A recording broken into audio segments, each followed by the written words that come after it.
आपका स्वागत है आपके अपने YouTube चैनल महाअध्ययन में। वीडियो को लाइक करें और अगर अभी तक चैनल को सब्सक्राइब नहीं किया है तो जल्दी से कर दीजिए। आज हम करने जा रहे हैं हमारे 8वीं कक्षा की विज्ञान की वर्कशीट को, जिसका नंबर है 22 और तारीख है 16 दिसंबर। हाँ, हम आज भी प्रकाश के ही बारे में बात करेंगे। आपको याद है हम मिरर के बारे में कुछ बातें कर रहे थे, उसी कॉन्सेप्ट को लेकर आज हम आगे बढ़ते हैं और हम जानेंगे कि कैसे मिरर से हम यानी कि शीशे से हम दर्पण जिसे हम कह रहे हैं उससे हम बहुत सारे प्रतिबिंब बना सकते हैं, बहुप्रतिबिंब। आपको याद है हम जब बाल कटाने के लिए जाते हैं तो जो हेयर ड्रेसर होता है वो बाल काटने के बाद हमें पीछे से एक आईने की मदद से यानी कि दूसरे दर्पण की मदद से दिखाता है बाल, जैसे इस चित्र में दिखाया गया है। यहाँ पर बाल काटने वाला व्यक्ति पीछे एक शीशा यानी दर्पण लेके खड़ा है और वो दर्पण हमें यहाँ सामने वाले शीशे में भी दिखाई दे रहा है, जिससे देख पा रहा है बैठा हुआ व्यक्ति कि उसके बाल पीछे से कैसे दिखाई दे रहे हैं।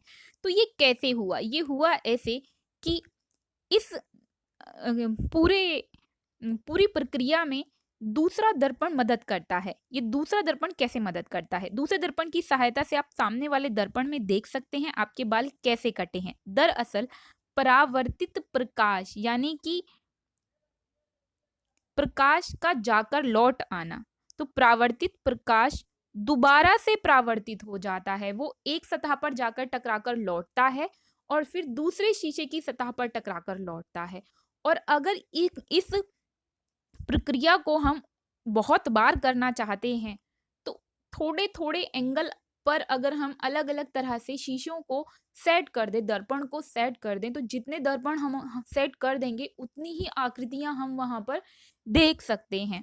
तो इस वजह से ही हम देखते हैं कि हमें एक से ज़्यादा प्रतिबिंब दिखाई देते हैं। तो कुल मिलाकर यहाँ पर वही सब बातें लिखी हैं जो मैंने आपको बताई हैं।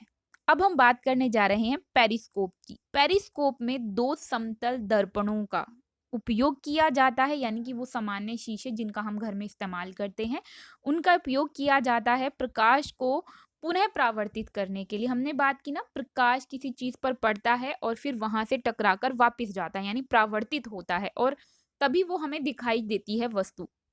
लेकिन यही लौटता हुआ प्रकाश किसी दूसरी सतह पर टकराकर फिर वहां से दोबारा लौटे, वो यहाँ शीशे में हो रहा था और पेरिस्कोप में भी यही होता है। और इस प्रक्रिया का, जिसमें 2 समतल दर्पणों का इस्तेमाल किया जाता है जिसे हम पेरिस्कोप बोल रहे हैं, इसका उपयोग पनडुब्बियों में, टैंकों में और सैनिकों द्वारा बंकर में भी किया जाता है ताकि वे उन चीजों को देख सकें जो उनकी सीधी रेखा में नहीं है।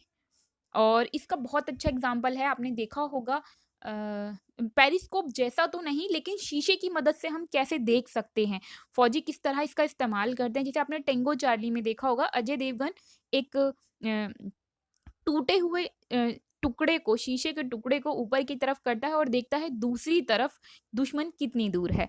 तो इस तरह से शीशा यानी कि दर्पण कई तरीके से मददगार होता है। तो बहुमूर्तिदर्शी की अगर हम बात करें, कैला डाइस्कोप की, जिसकी बात यहाँ की गई है, में बहुप्रावर्तन से भांति-भांति के आकर्षक पैटर्न और प्रतिबिंब बनते हैं। आप अपना स्वयं बहुरूप दर्शक भी बना सकते हैं। तो यहाँ पे कैलेडोस्कोप को बनाने की विधि बताई गई, जो आप चाहें तो बना सकते हैं। इसके लिए हमें चाहिए आयताकार समतल दर्पण और साथ में हमें और दूसरी भी कुछ चीज़ें चाहिए। समतल दर्पण की स्ट्रिप्ट जैसे ये दिखाई गई है, यहाँ पर आप देख सकते हैं समतल स्ट्रिप्ट दिखाई गई है शीशे की।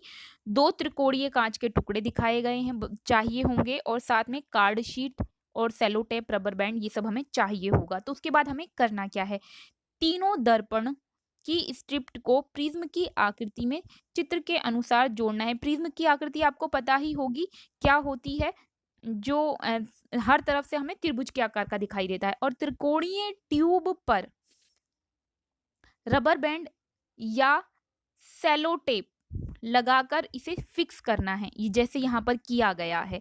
अब इस बेलनाकार ट्यूब के एक सिरे पर त्रिकोणीय कांच की पट्टी लगा दें और दूसरे सिरे पर एक ग्लास प्लेट लें और इसी ट्यूब के थोड़ा अंदर की तरफ लगा दें। उसके बाद आपको क्या करना है, इसके ऊपर कुछ बहुरंगी चूड़ियों के टुकड़े लगाने हैं और चूड़ियाँ के आपके पास आपने होंगी ही, आपने देखा ही होगा घरों में हम सबकी मम्मियाँ अक्सर और चूड़ियों का इस्तेमाल करती हैं और चूड़ियों के टुकड़े घर में बहनें भी करती ही हैं।